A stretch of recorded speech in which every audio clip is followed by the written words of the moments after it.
Chicken नहीं खाना चाहिए क्योंकि उसमें जान होती है। कोई भी जानवर नहीं खाना चाहिए क्योंकि जान होती है। प्लांट में भी तो जान होती है ना गुरुजी? हाँ होती तो है। फिर हम उसको तोड़ते हैं तो उसको नहीं दर्द होता? फूलो फलो और पृथ्वी पर भर जाओ और उसको अपने वश में कर लो, और समुद्र की मछलियों तथा आकाश के पक्षियों और पृथ्वी पर रेंगने वाले जंतुओं पर अधिकार रखो। यानी उनसे, जैसे इंसान ने शेर तक को भी काबू कर लिया, हाथियों को भी बांध लिया, तो इस ऐसे कंट्रोल करने के लिए कहा। नमस्कार दोस्तों, क्या आप जानते हैं कि परमात्मा ने हमें किन चीजों को खाने के लिए कहा है और किन चीजों को खाने के लिए मना कहा है? क्या आप जानते हैं कि हमारे शास्त्रों में ऐसी चीजें भी लिखी हुई है? यदि आप नहीं जानते तो इस वीडियो को लास्ट तक जरूर देखिएगा, आपको पता चल जाएगा। इन बहन का एक प्रश्न है जो कि उन्होंने अनिरुद्धाचार्य जी महाराज से पूछा है कि जैसे कि मांस में जान होती है तो हमें उन्हें नहीं खाना चाहिए, बल्कि प्लांट्स में भी जान होती है, तो तब उन्हें हम तोड़ते हैं तो उनको क्या दर्द नहीं होता? तो चलिए देखते हैं अनिरुद्धाचार्य जी महाराज इस विषय में क्या बताते हैं, जिनके बाद हम देखते हैं संत रामपाल जी महाराज जी के विचार। आखिरकार वेदों और शास्त्रों में कहीं पर लिखा हुआ है या फिर नहीं भी लिखा हुआ है? चिकन नहीं खाना चाहिए क्योंकि उसमें जान होती है। कोई भी जानवर नहीं खाना चाहिए क्योंकि जान होती है।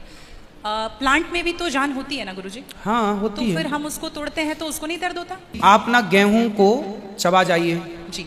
चने को चबा जाइए, दालों को चबा जाइए, तो वो रोती नहीं है, चीखती नहीं है, उसमें रक्त नहीं होता, हड्डी नहीं होती, मांस नहीं होता, वो चीखती नहीं है, चिल्लाती नहीं है ना? पर आप मुर्गी को मारिए तो वो चीखेगी, चिल्लाएगी, भागेगी, खून है, हड्डी है, मांस है ना?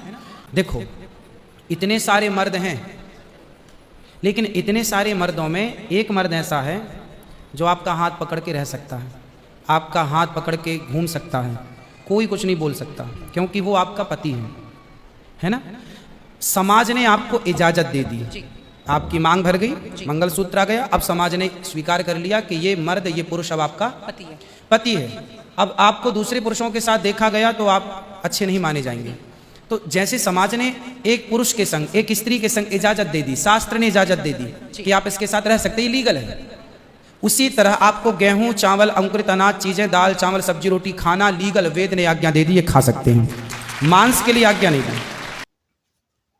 जैसा कि दोस्तों अभी हम देख रहे थे श्री अनिरुद्धाचार्य जी महाराज के विचार, अब हम देखते हैं संत रामपाल जी महाराज जी के विचार। संत रामपाल जी महाराज जी आखिरकार कहां से बताते हैं? क्या एक्चुअल में कहीं पर लिखा हुआ है या फिर नहीं लिखा हुआ? आखिरकार प्रमाण हमें किन शास्त्रों और किन वेदों में मिलेंगे? तो चलिए देखते हैं हम संत रामपाल जी महाराज जी के विचार। जीव हमारी जाति है, मानव धर्म हमारा, हिंदू मुस्लिम सिख ईसाई धर्म नहीं कोई न्यारा। वकालत करते हैं मुसलमान धर्म के प्रवक्ता, मांस खाने की वकालत करते हैं, क्योंकि देखो, अगर कुरान शरीफ में या किसी पुराण में, वेदों में और गीता में मांस खाने का कहीं प्रावधान नहीं है। यदि किसी पुराण में और यदि किसी कुरान में और यदि फिर बाइबल में, इससे आगे जहां परमात्मा ने, उस अल्लाह अकबर ने, समर्थ भगवान ने 6 दिन में सृष्टि रची, 7वें दिन वो तो तख्त पर बैठ गया जाकर विधान बता के कि किसी ने भी मांस नहीं खाना है, ये खाने की वस्तुएं तुम्हें हलाल हैं, बाकी सब हराम है।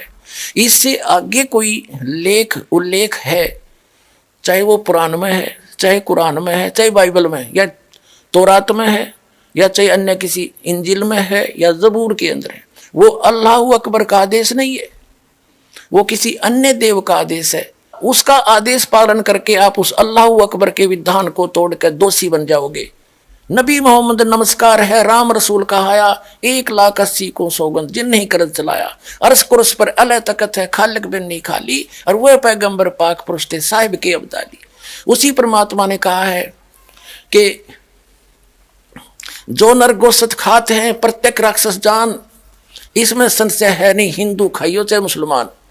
कहते जो मांस खाते हो प्रत्येक राक्षस हैं, चाहे हिंदू हो चाहे मुसलमान। ये तुमने अपना फॉर्मूले आप बना रखे, उन महापुरुषों के आदेश नहीं है। कहते हैं मांस खावे सो ढेढ़ सब, और मद पीवे सो नीच, और कुल की दुर्मति पर हरे भगवान कहे सो ऊंच। कहते मांस खावे सब ढेढ़ है, चाहे हिंदू है चाहे मुसलमान, सिख है या ईसाई। और कहते हैं मद पीवे सो नीच, शराब पीते वो महा नीच आदमी है, और अपने कुल का भी नाश करते हैं। केवल जो उस अल्लाह अकबर का सच्चा नाम जपते हैं वही ऊंचे हैं।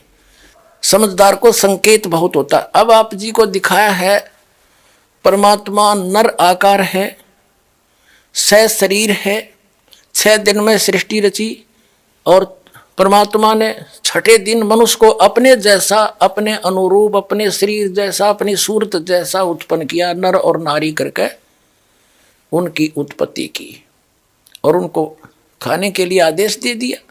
अभी आपने पढ़ा, आप फिर भी पढ़ सकते हैं। और आगे फिर वो क्या कहता है देखो, और परमेश्वर ने कहा, नर और नारी करके उनकी सृष्टि की, और परमेश्वर ने उनको आशीष दी, उनसे कहा फूलो फलो और पृथ्वी पर भर जाओ और उसको अपने वश में कर लो, और समुद्र की मछलियों तथा आकाश के पक्षियों और पृथ्वी पर रेंगने वाले जंतुओं पर अधिकार रखो। यानी उनसे जैसे इंसान ने शेर तक को काबू कर लिया, हाथियों को भी बांध लिया, तो इस ऐसे कंट्रोल करने के लिए कहा उन्होंने। आगे देखो, फिर परमेश्वर ने उनसे कहा, यानी मनुष्यों को भी, फिर परमेश्वर ने उनसे कहा कि सुनो, जितने बीज वाले छोटे छोटे पेड़, ये मनुष्यों के लिए आदेश है, सारी पृथ्वी के ऊपर हैं, और जितने वृक्षों में बीज वाले फल हैं वे सब मैंने तुमको दिए तुम्हारे भोजन के लिए। मनुष्य के लिए उस अल्लाह ताला का आदेश, अल्लाह अकबर, जिसने 6 दिन में सृष्टि रची, 7वें दिन तख्त पर जा बैठा, वो है अल्लाह अकबर है, वो अल्लाह कबीर है, वो कंप्लीट गॉड है, वो सर्जनहार है, वो क्रिएटर है। उस क्रिएटर का आदेश नहीं है मांस खाने का मनुष्य को, ये पशु पक्षियों को भी नहीं है। आगे देखो, तुम्हारे भोजन के लिए, ये तो मनुष्यों के लिए। आगे देखो, यहां आगे हम, और जितने पृथ्वी के पशु और आकाश के पक्षी और पृथ्वी पर रेंगने वाले जंतु हैं, जिनमें जीवन का प्राण है, उन सब के खाने के लिए मैंने सब हरे हरे छोटे पेड़ दिए, और वैसा ही हो गया, यानी घास फूस से।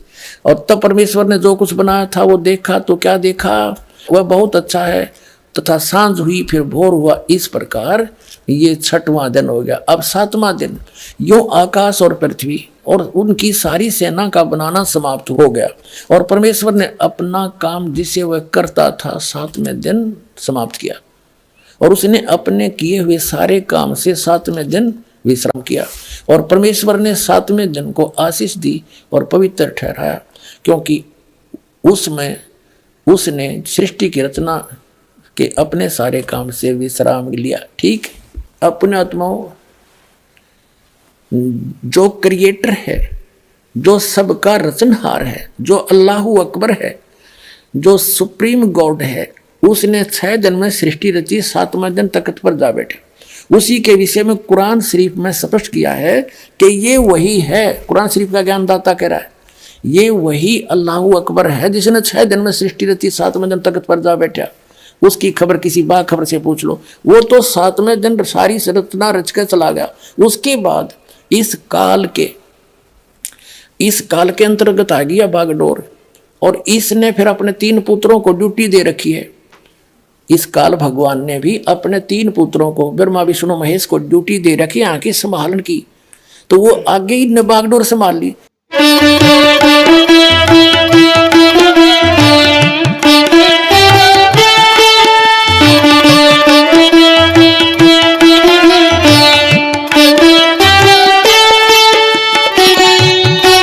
तो दोस्तों, आपको दोनों संतों में से कौन से संत के विचार सही और शास्त्र अनुकूल लगे? दोस्तों, मुझे संत रामपाल जी महाराज के विचार सही लगते हैं, क्योंकि वो विद प्रूफ बताते हैं। तो दोस्तों, अगर आपको पता चल गया होगा, तो आज के बाद अगर आप मीट खाते होंगे तो खाना बंद कर दीजिए, क्योंकि जो मांस मदिरा खाएंगे पिएंगे, उनकी बहुत ही दुर्गति होगी। तो चलिए दोस्तों, मिलते हैं एक और नए आध्यात्मिक ज्ञान चर्चा में। आज के लिए बस इतना ही। राम राम।